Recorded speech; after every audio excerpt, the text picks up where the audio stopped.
Hello, everybody. It's me, Roscoe, and welcome to another Ipswich Town transfer talk. And I'm joined by good old Stuart Watson to look at the fact of the fiction and all that, all the rumours. Stu, how you doing, my friends? Five in the door. Quiet in terms of we're getting excited. There are signings coming in and out. Obviously, there's been links, but how's things? Yeah, not too bad, thank you, Ross. Yeah, we had a little flurry of transfers, didn't we? We had Greaves, Delat, Murich, all in the space of what was that, 4 or 5 days? They all came. Now we've gone back into a little bit of a lull.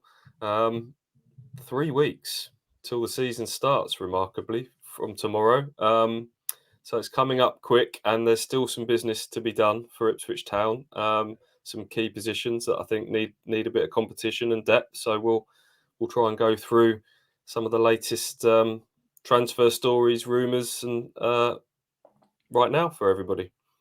Yeah, and it's been forward heavy this week with the links. Obviously, that is a position I think Town will look to strengthen a bit more in. And obviously, you mentioned Liam Delap was signed, as of course, a forward. Should we talk about Sammy Szmodics, who is a Town fans will know his name? 28-year-old forwards, Blackburn Rovers last season bagged the goals for them. They struggled, but scored 33 goals, which is incredible. Let us know more on this still. I think £6 million bid rejected. Yeah, that's the firmest transfer story we can bring you this week, in that we understand, as per a series of reports out there, that Ipswich have had a bid for Sammy Szmodics knocked back. Rewind a few weeks, and my understanding was that Szmodics' camp, i.e. his agent, reached out to Ipswich Town and sort of said, "Are you interested?" And I think it was a bit of a lukewarm reaction initially from Ipswich. That obviously they kept their options open on it. It wasn't a firm no, but I think the initial feeling was, at 28 years of age, Sammy Szmodics, who's someone who's played League One and Championship football all of his career, didn't really tick the primary boxes of sort of Kieran McKenna wanting younger players that he can work with and develop and improve. That's not to say that someone at 28 years of age, there's not room for development and a hunger to improve under Sammy Szmodics. But at that stage, Ipswich were, I think, had targets higher up their list. But since then, they've missed out on Philogene. Nathan Broadhead's got injured. And so they've, that ultimately they've come back and decided to make a bid for Szmodics. As you mentioned, we think it's in the region of £6 million. That's been rejected. Now we play the game of, one club comes in low, one club asks for high. The reports are that Blackburn are wanting £20 million. They're not going to get £20 million for him, even though he's well protected on the contract front. I think his age and his career would probably put him out of that bracket, but they'll meet somewhere in the middle, and I think it will be nearer to Ipswich's valuation than Blackburn's. I think they've been a tricky club to do business with in the past, not just for Ipswich, with the Sam Gallagher situation that didn't get done back in January, but I think other clubs have been sort of public in the Venky's being difficult to kind of do business with. So let's see if they can get this done. But the situation at the moment is that the two clubs remain locked in talks. I think he'll clearly want to come. He's a Colchester boy originally, so maybe coming back down south will appeal to him. Never played in the Premier League, so he's going to see this as a major opportunity.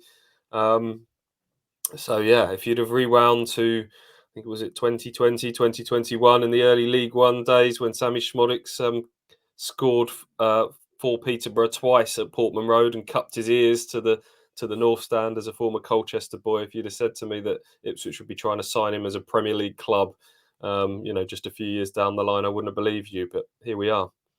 Yes, the last 4 years have been incredible. Ipswich Town, we know that. I think Leeds are also interested as well, I've seen. So obviously Leeds stand the championship. Overall thoughts on this, Stu? Sammy Szmodics, he's a player who can score goals. Obviously, 33 goals for a struggling team last year is not bad going. No, it's not. And obviously the debate is whether it's a one-off season for him, the season of his life. Can he replicate it? Can he step up? Daryl Murphy comparisons from an Ipswich point of view, when sort of later in his career he suddenly hit those 27 goals for Ipswich in 2014-15 when Ipswich made the playoffs, and eventually he got his move to Newcastle, and he did okay for them. But look, every signing can't be that kind of early 20s development players. A little bit of experience might not do Ipswich any harm. He's certainly someone he's been described as kind of a workhorse in the past. He's got that nice little aggressive edge. He plays right on the cusp. Sammy Szmodics as well, and I think those are qualities that would suit the team. And the interesting conversation is where he would fit. He's a number 10, which would, on the face of it, see him vying with Connor Chaplin for a starting spot. There's not a great deal of depth in that central number 10 position at the moment behind Connor Chaplin. Amari Hutchinson, of course, can play there, but will he be used wide? We'll have to wait and see. Which probably leads us on to the next chat around another player who's been linked. Because the question that I've been asked all week is it Sammy Szmodics or Jack Clarke, who has been linked from Sunderland? My understanding is no. It's not a case of one or the other. I think Szmodics is being seen separate to this conversation around the kind of left wing, inside left forward position. He'd be seen as someone to come in and compete with Chaplin, and yes, he could play off that sort of tucked in left side role, but I don't think he's part of that conversation around that position per se. He'd be seen as an addition to that. So hopefully that clears that one up. Now we can have a conversation around Jack Clarke. Yeah, Jack Clarke. I like him, Stu. I like him as a player. 23, left winger. 15 goals, 4 assists for the Black Cats last season. They struggled as well, didn't they, Sunderland, after that impressive first season back in the Championship a few years back. Obviously, played at Leeds, Spurs. Losing my voice here, ladies and gentlemen. But yeah, I think it was 5 of those goals were penalties. But I mean, he obviously scored against Town at Portland Road as well when Sunderland played us, when Connor Chaplin scored that header to win the game. But yeah, Jack Clarke then, Stu. Yes, well, Ipswich needs someone for that left-sided forward role. Broadhead, we don't know what the injury is or the severity of it, but the fact that wasn't able to go out to the Austria training camp, the fact he's got to see a specialist would suggest that he's in doubt for the start of the season. We'll have to wait and see on more news for that. Ipswich tried to sign Philogene. We know that for a fact. There was a double deal in place for him and Greaves from Hull. Aston Villa obviously then hijacked that move by activating their matching rights and getting him back a year later after selling him. And it's clear to me that McKenna wants a different option for that left-sided role, even if Broadhead was fit. Broadhead is a silky technical player. Harness probably falls into that bracket a little bit as well. But they need a replacement for Jeremy Sarmiento, someone who wants to run at people, who is skillful, that off the ball will rat around and get in your face as well. And I think Philogene, was in that sort of mould, a bit of a carbon copy of Amari Hutchinson for the other side. That's what they're looking out for. And Jack Clarke ticks a lot of the McKenna boxes in terms of someone that was, you look at his career path. He was at Leeds and was, schooled by Bielsa, which is obviously the same sort of career pathway as Leif Davis. So he'll have had it drummed into him about fitness and being able to run all day, which is big for McKenna. He gets his move to Spurs.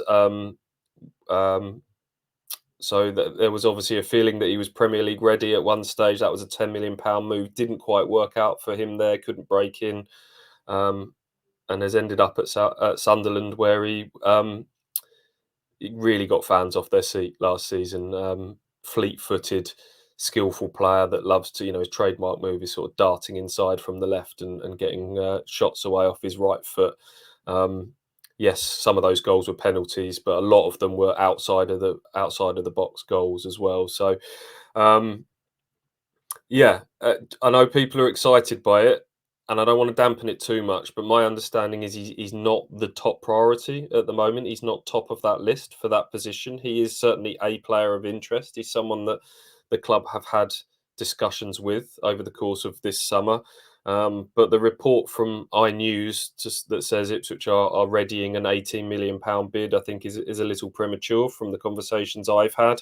Sunderland Echo says that they won't accept anything less than 25. That seems like that's probably too high on the valuation list. So again, a bit like the Szmodics conversation, a bit like Jacob Greaves earlier in the summer, where there was two figures. Do they meet somewhere in the middle? We'll have to see. But at the moment, that's not an active situation around Jack Clarke. But as discussed with Sammy Szmodics, you can be down a list at one stage, inactive, and then a week or so later, a few days later, all of a sudden that can change. So he's a player very much on Ipswich's radar, but premature to say that anything's kind of bid stage there at the moment. Yeah, and as you said, he does tick all the McKenna boxes. The age and his versatility, and obviously played at Leeds with Leif Davis, as you mentioned. Coming through there with Bielsa. I think was it 10 million Spurs paid for him as well back then. Yeah. Obviously he was a bit younger then as well.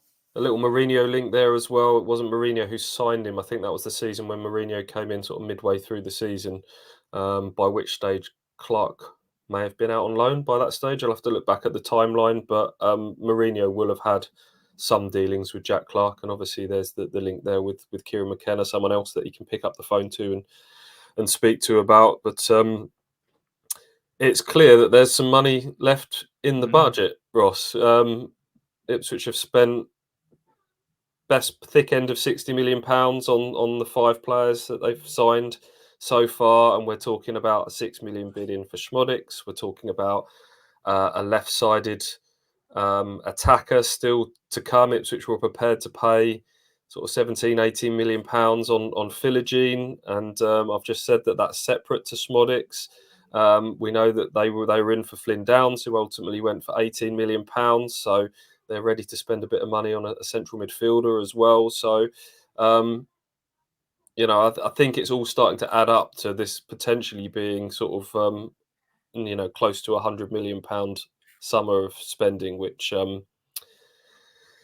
is crazy, really, isn't it? When we look back at some of the transfer windows that we've had in the not so distant past. Yeah, I'm always look back. I know it was during the COVID season, but that triple signing we had of David Cornell, Ollie Hawkins, and Stephen Ward, and that really sad photo that was took of them three. And obviously they're all free transfers, I think, as well. So, and from this year where we've smashed our record with Omari Hutchison, and then bringing in Greaves and Delap and Muric as well. Ben Johnson was a nice little free transfer, so happy days. And that's a nice little segue to do it into little links that aren't too concrete but are out there. Kelechi Iheanacho, who will be a free agent, he released by Leicester in the summer. 27-year-old Nigerian striker, has scored loads of goals in the Premier League for Leicester and was at Man City as well. But a player that Town aren't talking to. He was linked. Football Insider claimed Ipswich and Forest have interest. Mm-hmm. Yeah, as you say, someone who's got I think 100+ goals in the Premier League. Was obviously sort of a big part of that fantastic Leicester story. But he found himself a free agent, and last year struggled for minutes a little bit in the Championship when they got promoted. Still only 27, I think. We'll have to check on that. So he's still a good age, and would bring, if we're talking about the striker, for me, I like the idea of Hurst and Delap being players that have got several levels to go, and I think both of them, could really kick on in the Premier League. I'm excited to see what McKenna can do with both of them, getting his teeth into them. But I think they might benefit from another striker, a more experienced striker that can kind of help them on the training pitch quietly behind the scenes, that can take the pressure off a little bit at certain times in the season, to come on as a sub or have a little run of games when required. And someone that's a little bit older, that's got some Premier League experience. I guess Iheanacho ticks a few of those boxes. Has he got the work ethic that's required from a Kieran McKenna striker? Not so sure. My understanding is that he's not a player that they're actively in conversation with at the moment. Always the caveat to say that could change. We're talking about big chunks of budget going on other positions. If you're not signing this striker necessarily to be a starter, then picking up a loan or a free transfer in this case might be prudent. But not one that Ipswich are active on at the moment. The report was Ipswich and Forest are kind of battling for his signature. I think that's overplaying it at the moment, but that's not to say that he's one that they'll come back to. Okay, we shall see. Next one. This is now another striker, 26-year-old Croatian international forward Petar Musa, who is at FC Dallas in MLS. He joined them from Benfica in February, Stu, for £13 million. So, FC Dallas probably want to make sure they get that money back if they do sell him. But apparently a player that's currently not under consideration at the moment or in discussions for Town. Yeah, again, similar situation to Iheanacho. He's not an active situation at the moment, but he's another one that's tall, a bit of an all-round lead the line striker. 6 caps for Croatia, 26. So decent age as well. Interesting that this is the summer that we've started to have a few kind of foreign links. A lot of them have been the strikers, haven't they? There's been Pinamonti, I think, from Sassuolo in Italy. Ioannidis, the Greek striker from Panathinaikos, which clearly got to kind of hefty bid stage as well. That seems to have gone cold now. But I don't know necessarily that Ipswich will go down that big money route for a striker now. I think the budget, and we're at the stage now where obviously a decent chunk of the budget has gone. There's still some money left to spend, but to me, I think that money will be prioritised on a versatile attacker to play in those support roles and a central midfielder. I think those are the two areas that I think the money will be prioritised on. But we'll have to wait and see, won't we? Yeah, watch your space and later. I mean, so they are links this week, Stu. As we mentioned earlier, 5 in the door. Position that is a priority is probably centre midfield. That is all the talk going on at the moment with just us ourselves, but also Town fans. Mm-hmm. Obviously, we missed out on Flynn Downs. He went to obviously Southampton permanently in the end. Any other names that are floating about? There's not much going on, is there? No, quiet on the central midfielder front since we had the sort of the Flynn Downs story last week that Ipswich had tried really hard right up until the last minute to persuade him to come, and ultimately he's gone back to Southampton. I can understand why supporters are kind of talking around that, because this is absolutely no knock at all on Sam Morsy and Massimo Luongo, who've been formed an incredible partnership to at the heart of the team that's got back-to-back promotions, but they'll turn 32 and 33 respectively in September. Sam Morsy, is going to serve a suspension at some stage in a season, so they need a bit of competition. And you look at the squad at the moment, and it's Jack Taylor and Cameron Humphreys. I think this has to be the summer that Cameron Humphreys goes out on loan and really gets some game time to develop. There's no point him sort of sticking around and getting the odd few minutes here and there in the cups and whatnot. And then Jack Taylor, for me, I see him more as a number 10 still, personally. But even sort of taking into account him, they're at least one central midfielder short. You think they had Lewis Travis and Dominic Ball kind of backing up Morsy and Luongo last season. They need at least one more body in central midfield. No fresh links this week, but it's worth noting that Ben Sheaf, who was linked very early in the summer from the Sun, there was talk about sort of £10 million and Ipswich and Fulham being after him. All gone a little bit quiet on that front, but he went off injured in a pre-season friendly for Coventry this week, an ankle injury, and that they've got to assess that. So worth noting that. Don't think there's been anything else around the central midfielder front, has there? No, obviously that Tanner Tessman, the American, was linked, a few weeks back, and he's, as you're saying, he's ripping up for France, not for Yeah. USA in the Well, Olympics in France. yeah, I punched his name into Twitter just to see what the latest was on Tanner Tessman. He's got a really interesting sort of story. He's one of a number of Americans who came over to Venezia in Venice in Italy.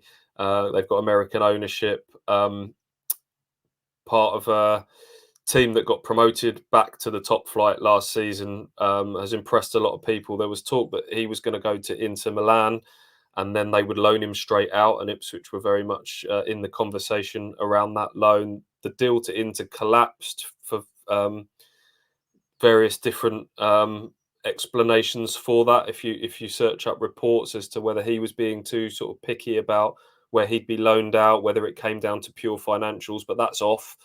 Um, and yeah, so I put his name into Twitter just to see what the latest chat was around him, and there was a lot of excitement about his performance against France in the early stages of the Olympics earlier this week. A few clips from there as well, and yeah, I went down the rabbit hole of watching some highlights reels of him, and um, he's tall, and I think that's a bit of height in midfield is something that Ipswich could do with. But he's got a lovely range of passing on him. He's someone that looks really ice cool.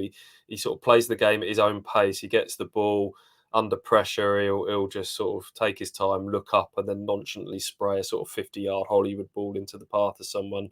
Um, or just sort of use his body to shield the ball and win a foul. So it's dangerous when you watch these highlights reels. Everyone looks world class when you look at their best bits, but it was hard not to be a little bit excited by him. But yeah, obviously the loan market is something Ipswich can use, though the loans tend to come a little bit later in the window after everyone's kind of sorted their own business out first. But one to keep an eye on, Tanner Tessman, obviously Ipswich with their own American owners as well. A whole bunch of clubs being linked to him at the moment: Everton, Chelsea, Brentford, a ton of clubs in Italy. So yeah, we'll keep watching that situation. Yeah, it's really interesting one. I don't think we've ever had an American. I think back in the 60s, I think we had one American player, but yeah, we've had Canadians obviously, Mm. and we had obviously Giovanni Dos Santos and Mexican, but yeah, an American player with the American owners. I think they'll love that, won't they, Stu? Absolutely, yeah. And you look at the impact of Elkan Baggett with the Yeah, Indonesian fan base that are all over social media posts, and Ali Al Hamadi. Every single time I post about Ipswich Town at the moment, there's a string of sort of Iraqi fans. Or what about Ali? What's going to happen with Ali? And there's a real appetite for that. And it's a global game now, and now Ipswich Town are in the Premier League. Stuff like that is not to be underestimated. Obviously, you have to buy the right players that are the right fit. But if they can bring a little bit of that sort of global interest and expand your market a little bit, then that's also an added bonus. So yeah, a first American at Ipswich Town. I'm sure that if Ipswich can survive in the Premier League this year, you look at where all of the Premier League clubs go. They're going on pre-season tours to the States, a lot of them. So I'm sure that's a market Ipswich do want to expand in. But first and foremost, he looks like uh, a good player that's clearly got a lot of top flight interest. So yes, we'll keep looking into that one. But I think the loans could go down to the wire. That we've had a major tournament in the Euros. We've now got the Olympics going on. All that stuff kind of pushes the chain back a little bit. So yeah, we were just looking at it before we started recording this. The transfer window shuts late on August the 30th. It's the night before the Fulham home game. So it might be that Ipswich are still doing a bit of business going into the start of the season ahead of that Liverpool home game, ahead of Man City away.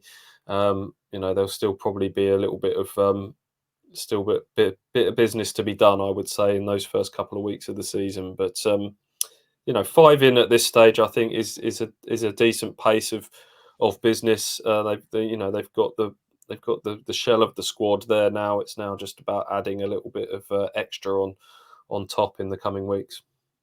yeah. I think it was nice that I think all five went to Austria as well. Well, I know Muric came Yeah. halfway through that camp, but that was good. That players are part of that pre-season. You'd think most of them will play against Dusseldorf tomorrow, obviously at Portman Road, which is it's great to be back at Portman Road for that game. And obviously, it's now heating up, isn't it? Pre-season, Stu. You've got that. Then they're going to go head to Germany for the extra camp as well. Yeah.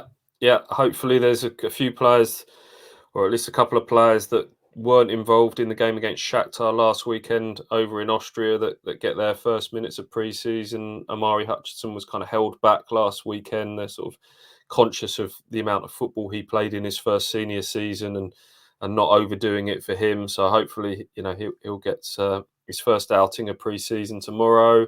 Axel Twanzebe wasn't part of the camp for personal reasons, but he should be sort of back with the squad now and involved. And yeah, there's a few little battles for positions to look out for, isn't there now? Is it going to be Greaves or Burgess in the left-sided centre half role? And where's Amari Hutchinson going to be used? Will it be right, left, centre? Delap versus Hurst for the central striker role, if indeed Delap's going to be kind of used as a striker rather than a winger. So there's a few interesting things to look out for. The first, we haven't seen Muric yet either.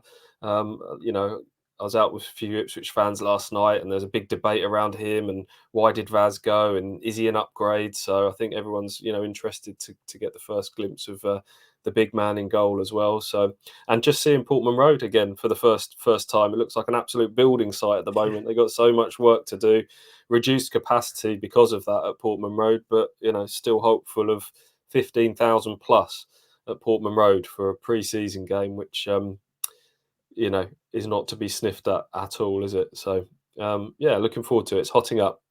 Yes, indeed. Well, Stu, thanks for joining me. Hopefully that's updated a lot of the listeners and watchers in the Town fan base. Let us know in the comments down below your thoughts, and we'll be back for more content and all that sort of stuff. If you're going to the game on Saturday, enjoy it. If not, follow coverage with us as always.